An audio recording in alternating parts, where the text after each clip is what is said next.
She slept with my brother and thought I'd keep quiet, so I sent the photos to her job. I found the photos on my brother's phone when he asked me to check his messages while he was driving. We were heading to pick up pizza, just a normal Saturday night. The phone buzzed and he said, "Check if that's mom about dinner tomorrow." Instead it was my wife of 6 years sending him naked pictures with the caption, "Miss you already, baby." My hands started shaking. I scrolled up. Weeks of messages. Months maybe. Sexting. Photos. Videos. Making plans to meet up while I was at work. Talking about how good he felt inside her. How they couldn't wait until my next business trip. How I was too stupid to notice. Amy and I had been together since college. Married at 25. We just bought our first house. We were trying for kids. She'd been acting different lately, but I thought it was stress from her new job at the marketing firm. Coming home late. Working weekends. Taking calls in the other room. I'd actually felt sorry for her, thought she was overwhelmed. My brother Marcus pulled into the pizza place parking lot. "What did mom say?" he asked, reaching for his phone. I handed it back without a word. Couldn't speak. Couldn't breathe. Just sat there while he went inside, staring at my reflection in the passenger window, trying to process that the two people I trusted most in the world had been lying to my face for months. When he got back with the food, he was acting normal. Talking about the game tomorrow. Asking if I wanted to grab beers next week. My little brother who I'd helped through college. Who I'd gotten his first job. Who'd been my best man. Who'd cried at my wedding and said he'd never seen me happier. "You okay, man? You look sick." I wanted to punch him. Wanted to grab the steering wheel and crash us both into a tree. Instead I said I had a headache and asked him to take me home. Amy was in the kitchen when I walked in. Wearing the red dress I'd bought her for our anniversary. Making my favorite pasta.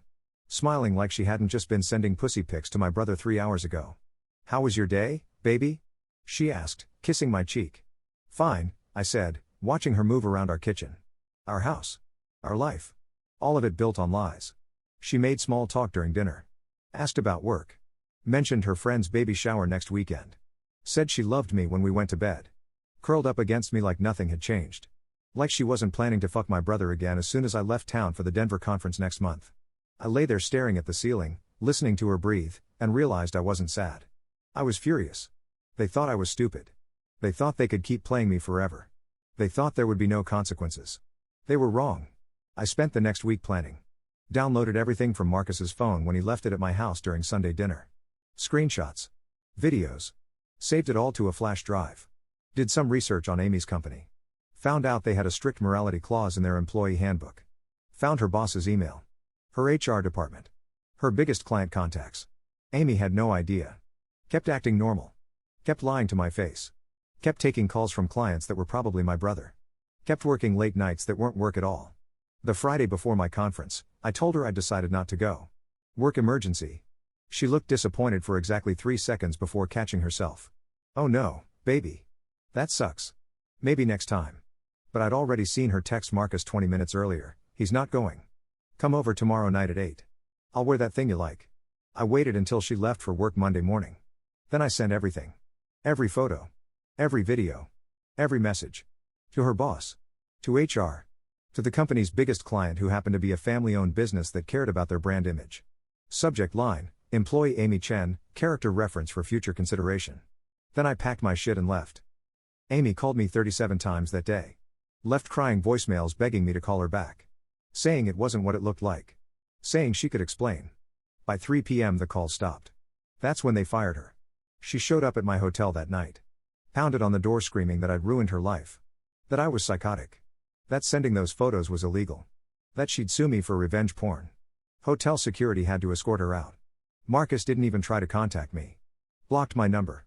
Told our parents I'd had some kind of breakdown and attacked him for no reason. They believed him at first. Thought I was jealous of his promotion or having a midlife crisis. Took them 2 weeks to get the truth out of Amy's sister. The marketing firm didn't just fire Amy. They made sure every company in town knew why.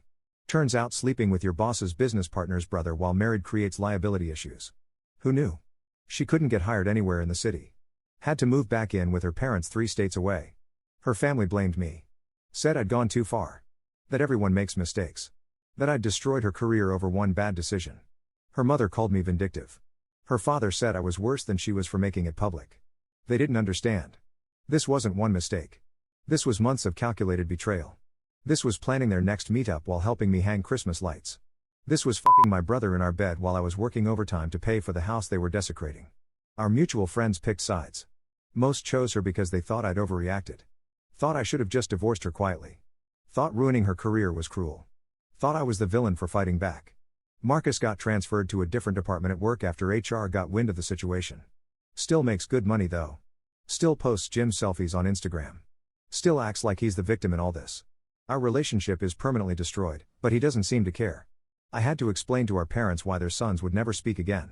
Had to watch my mom cry at family dinners where one of us was always missing. Had to listen to dad try to fix something that couldn't be fixed. They still invite us both to holidays and we still take turns showing up. The divorce was easy. No fault state, no kids, clear evidence of adultery. Amy didn't even fight for half the house. Couldn't afford a lawyer anyway. She just signed everything and disappeared. I kept the house but it doesn't feel like home anymore. Every room has memories of her. Of them.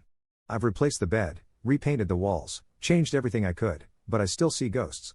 Still remember coming home to find her cooking dinner while sexting my brother. People say I should move on. Date again. Forgive and forget.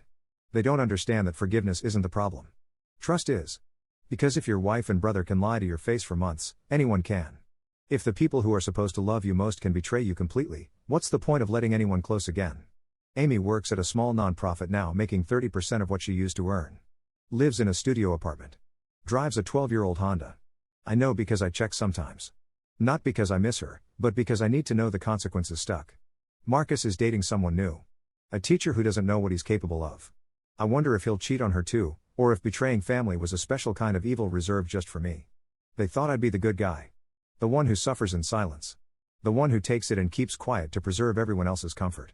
But some betrayals are too deep for quiet dignity, and some people deserve exactly what they get.